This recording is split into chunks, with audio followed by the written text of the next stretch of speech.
I'm Chris DeVito from Iran 180, and I'd like to introduce to you this morning a woman who we've honored in the past and whose work on human rights in Canada, working with the Iranian expatriate community, and bringing attention to the human rights abuses that have been inflicted upon the Iranian people has been very, very important. We're honored to have her here, and she's going to share some thoughts and some reflections with all of you.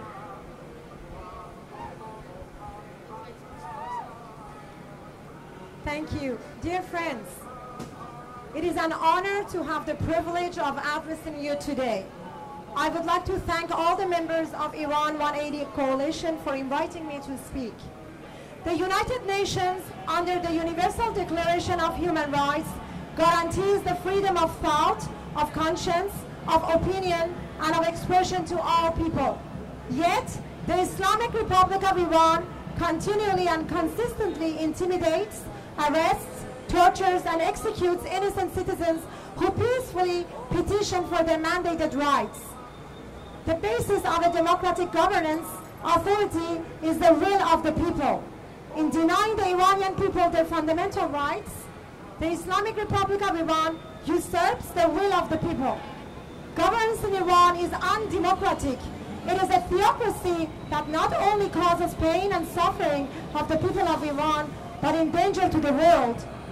Let us be clear. The Islamic Republic of Iran does not represent the people of Iran. Let the world hear this message.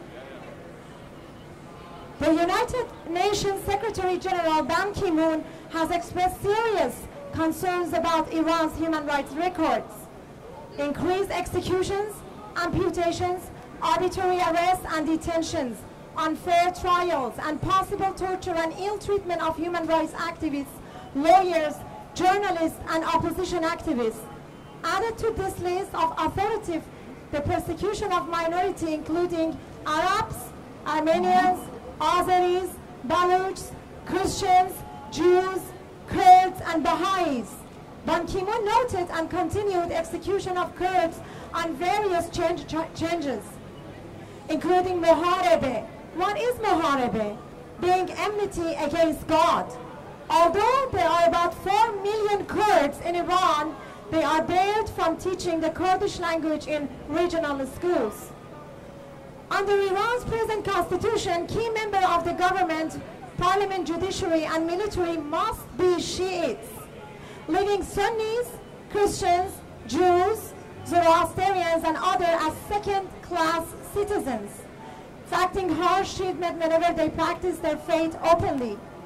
Nobel Peace Laureate Dr. Shirin Ebadi stated on Radio Hamstada in Ottawa in April 2010 that Sunnis are not granted permits to build mosques in Tehran, and every time they apply for a permit, the application gets rejected. According to the President of the Islamic Republic of Iran, Mahmoud Ahmadinejad, Iran is the freest country. But this is the IRI Ahmadinejad is representing today. Free to humiliate, free to imprison, free to torture, free to rape, free to execute. This is the regime that Ahmadinejad is representing, a regime that is head of Human Rights Council shamelessly proclaimed there is nothing more beautiful than stoning to death, cutting limbs, and taking an eye out of socket. This is Sharia law at work. Mr. Ahmadinejad is representing a regime post-distributed election of 2009. Jailed thousands of it still today after 2 years. There are some 650 remaining in prisons. Mr. Ahmadinejad claims the Islamic regime of Iran is the freest country, but journalist Ms. Somaye Touhidlou receives 50 lashes just last week for insulting Ahmadinejad. Touhidlou was persecuted in a sham trial. Among the charges, she insulted Mahmoud Ahmadinejad. She was convicted and sentenced to 1 year of imprisonment, a $100 fine, and 50 lashes.